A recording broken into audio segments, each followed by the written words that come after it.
तो रूस की फौज दावा कर रही है कि उन्होंने यूक्रेन की राजधानी कीव के बहुत बड़े हिस्से पर कब्जा कर लिया है। यूक्रेन में पिछले 3 दिन से जंग जारी है। रूस की फौज जमीन से हमला कर रही है और जंग के तीसरे दिन यूक्रेन में कितनी भीषण लड़ाई हुई है, महायुद्ध की खौफनाक आवाज इस स्पेशल रिपोर्ट में आप देखिए।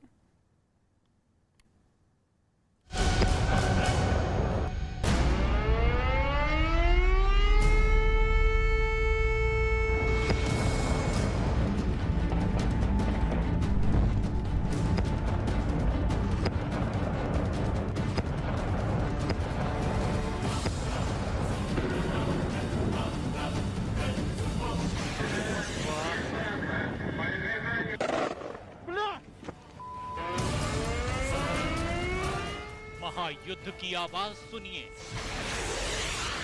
ये महायुद्ध की आवाज है। सुनिए यूक्रेन के सैनिकों को घेरकर पुतिन की सेना क्या बोल रही है।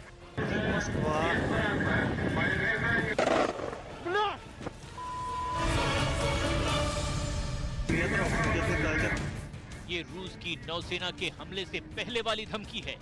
युद्ध के वक्त ये तस्वीरें यूक्रेन के स्नेक आइलैंड की हैं। स्नेक आइलैंड काला सागर में है। इस हमले से पहले यहाँ यूक्रेन का कब्जा था। उस वक्त आइलैंड पर यूक्रेन के 13 नौसैनिक तैनात थे। दूसरी तरफ काला सागर में रूस का ये सफेद ताकतवर युद्धपोत था। इसी युद्धपोत से रूस के नौसैनिक सरेंडर करने की बात कर रहे थे।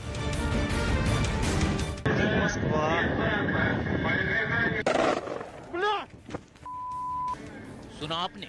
इस वीडियो में रूस का सैनिक साफ साफ शब्दों में बोल रहा है, ये रूस का जंगी जहाज है।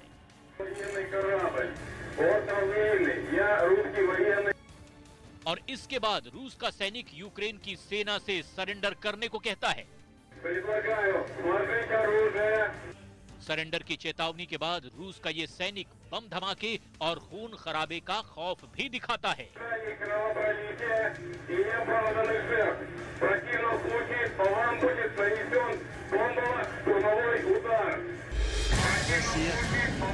अब रूस की ये धमकी सुनने के बाद बेस पर मौजूद यूक्रेन का सैनिक क्या कहता है, इसे भी जरा सुन लीजिए।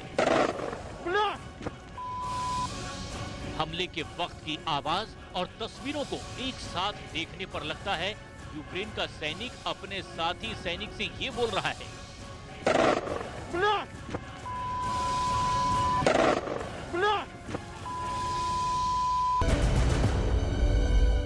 लेकिन यही शब्द उस सैनिक के अंतिम शब्द बन गए। रूस के युद्धपोतों ने स्नेक आइलैंड पर बारूद बरसाने शुरू कर दिए। आइलैंड पर मौजूद इस यूक्रेन के सैनिक को देखिए और इस धमाके को सुनिए।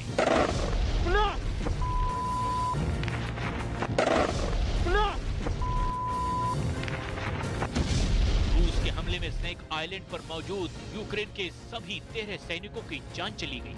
रूस ने स्नेक आइलैंड पर अपना कब्जा जमा लिया।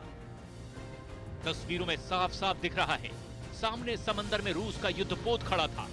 ऐसा युद्धपोत जो घातक मिसाइलों से लैस था। सिर्फ इतना ही नहीं, तस्वीरों में दिख रहे रूस के इस युद्धपोत पर 50 टैंक के साथ साथ 100 से भी ज्यादा नेवी के स्पेशल कमांडो सवार थे। उनकी तरफ से सरेंडर की धमकी मिल रही थी। बावजूद इसके यूक्रेन के 13 सैनिकों ने जान की परवाह न करते हुए उनका जाबाजी से सामना किया।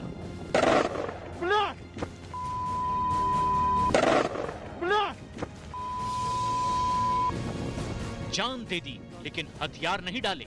इन तस्वीरों के सामने आने के बाद पूरी दुनिया युद्ध की इस आवाज को सुन रही है और हमले की इन तस्वीरों को देख रही है।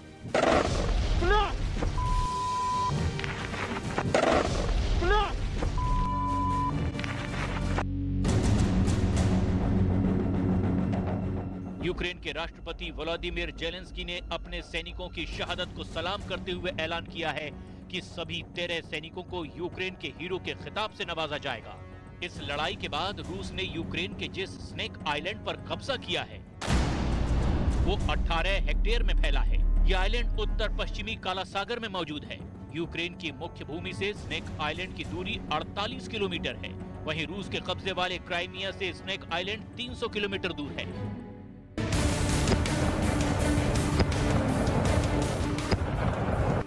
स्नेक आइलैंड में हुआ ये युद्ध तो वानगी भर है।